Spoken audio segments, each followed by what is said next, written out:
ప్రజా సమస్యలపై చోడవరంలో గుడివాడ అమర్ రిలే నిరాహార దీక్ష.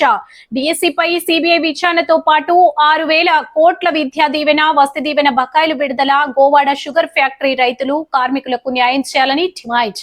అనకాపల్లి జిల్లా చోడవరం నియోజకవర్గ కేంద్రంలో మాజీ మంత్రి వైఎస్ఆర్ కాంగ్రెస్ పార్టీ నేత గుడివాడ అమర్ ఆధ్వర్యంలో పలు ప్రజా సమస్యల పరిష్కారం కోరుతూ రిలే నిరాహార దీక్ష చేపట్టారు. ఈ కార్యక్రమంలో 4 మండలాలకు చెందిన యువజన, విద్యార్థి, సోషల్ మీడియా విభాగాల కార్యకర్తలు, పార్టీ నాయకులు పాల్గొన్నారు. అనంతరం నిర్వహించిన మీడియా సమావేశంలో డిఎస్సి నియామకాల్లో జరిగినట్లు ఆరోపిస్తున్న అవకతవకలపై సిబిఐతో సమగ్ర విచారణ జరిపించాలని, విద్యాశాఖ మంత్రి నారా లోకేష్ రాజీనామా చేయాలని డిమాండ్ చేశారు. ఎన్నికల హామీలను వెంటనే అమలు చేయాలని కోరుతూ విద్యా దీవెన, వసతి దీవెన పథకాల కింద పెండింగ్ లో ఉన్న 6,000 కోట్ల బకాయిలను విద్యార్థుల ఖాతాల్లో జమ చేయాలని, నిరుద్యోగ భృతిని అమలు చేయాలని ప్రభుత్వాన్ని కోరారు. అలాగే గోవాడ షుగర్ ఫ్యాక్టరీ రైతులు, కార్మికులకు పెండింగ్ బకాయిలను వెంటనే చెల్లించాలని డిమాండ్ చేశారు.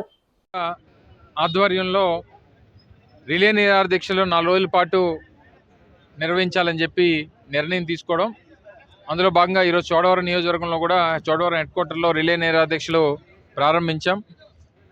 4 మండలాల్లో ఉన్నటువంటి యువత, విద్యార్థి విభాగాలు, అలాగే సోషల్ మీడియాకు సంబంధించినటువంటి యువకులు, అలాగే సామాన్య యువత అంతా కూడా ఈరోజు ఈ కార్యక్రమంలో పాల్పంచుకుంటా ఉంది.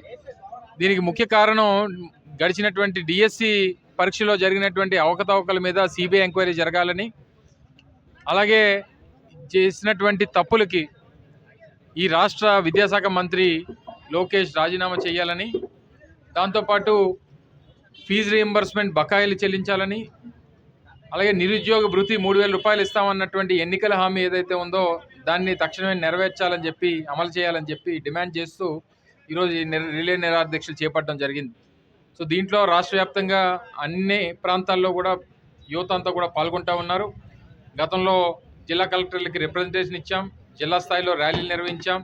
రేపు 10వ తారీఖున కూడా పెద్ద ఎత్తున నియోజకవర్గ స్థాయిలో కూడా ర్యాలీలు నిర్వహించాలని చెప్పి పార్టీ నిర్ణయం తీసుకుంది.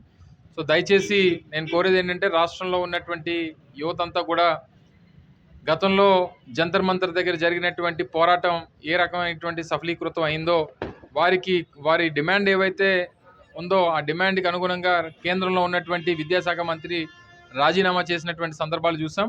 మరి ఈరోజు రాష్ట్రంలో జరిగినటువంటి డిఎస్సి అవకతవకల్లో కూడా ఈ రాష్ట్ర విద్యాశాఖ మంత్రి కూడా రాజీనామా చేయాలనేటువంటి ప్రధానమైనటువంటి డిమాండ్తో పాటు డిఎస్సిలో జరిగినటువంటి అక్రమాల మీద కూడా సిబిఐ ఎంక్వైరీ కూడా వైఎస్ఆర్ కాంగ్రెస్ పార్టీ డిమాండ్ చేస్తూ ఉంది.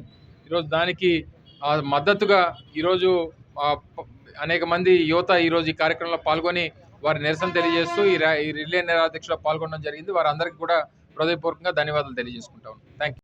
మీకు ఈ వీడియో నచ్చినట్లయితే లైక్ చేయండి, షేర్ చేయండి. ముందుగా కింద ఉన్న సబ్స్క్రైబ్ బటన్ పై క్లిక్ చేయండి.